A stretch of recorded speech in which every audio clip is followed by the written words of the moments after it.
I definitely thought that that was the end. I thought I was just a matter of time, you know?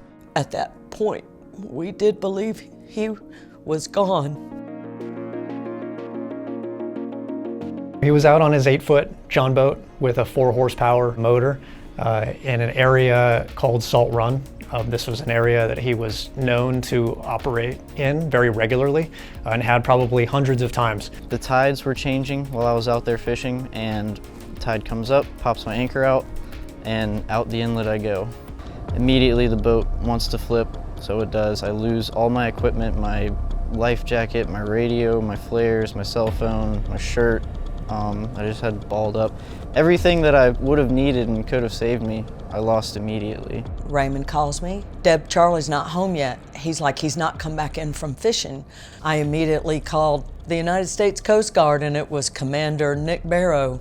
And I just told him my son went fishing around 3:30 a.m. and he has not returned, and we know something's wrong. We immediately launched a search and rescue case in what we would consider the distress phase. In the vicinity of the St. Augustine Inlet, all vessels are requested to keep a sharp lookout.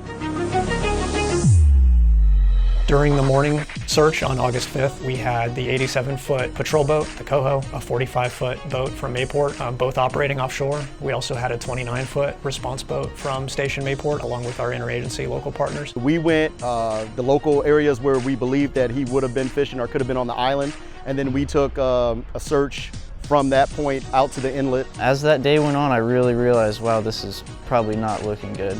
And now it was just a matter of how long am I going to live out here? There wasn't a lot of downtime out there.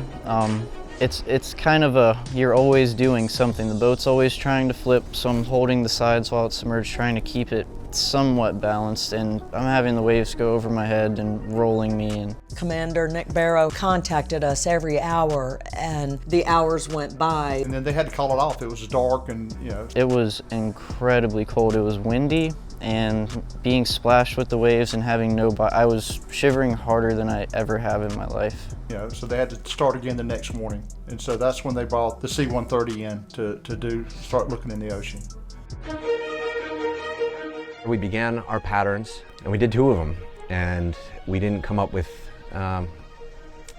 anything good. I'm watching the plane go back and forth, and it's getting further and further away from me. And I was like, no, I missed my shot. I was just a matter of time, and I was waiting to either see like, hey, am I gonna flip out of the boat and just be so tired I just drown, or am I gonna die out here from just getting baked in the sun? And after, God, another 20 passes of them going back and forth, they just made straight line back towards me. We've known that persons in the water have a tendency to move to the northeast.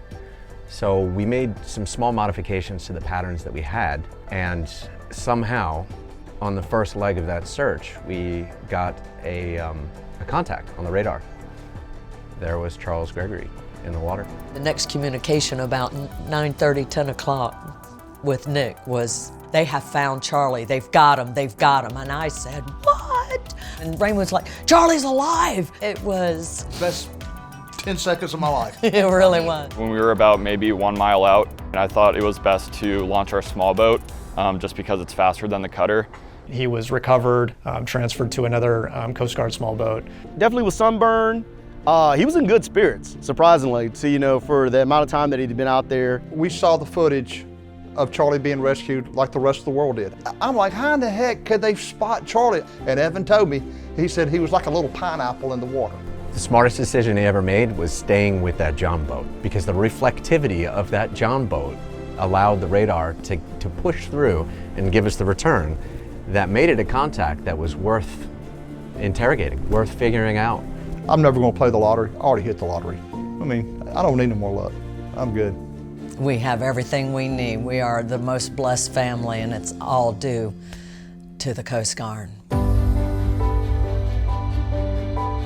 They set it up at the St. Augustine Airport, and they flew that C-130 plane, and all of our family and friends, every Coast Guard crew member we saw, we hugged. I just felt with all of my heart how much I loved them. You didn't just save one young man's life, but you saved an entire family.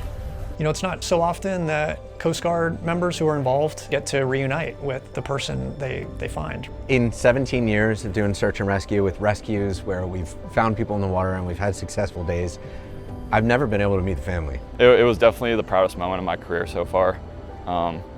It was just really touching, especially, you know, kind of getting choked up when his mom just started crying and how thankful she was. And just a great experience overall to see him, his whole family, and to see the product of what we do here and what we train and why we train. Every day that I'm alive now, I'm on dry land. I can see my family, and all that's because of you guys, and I'm really thankful.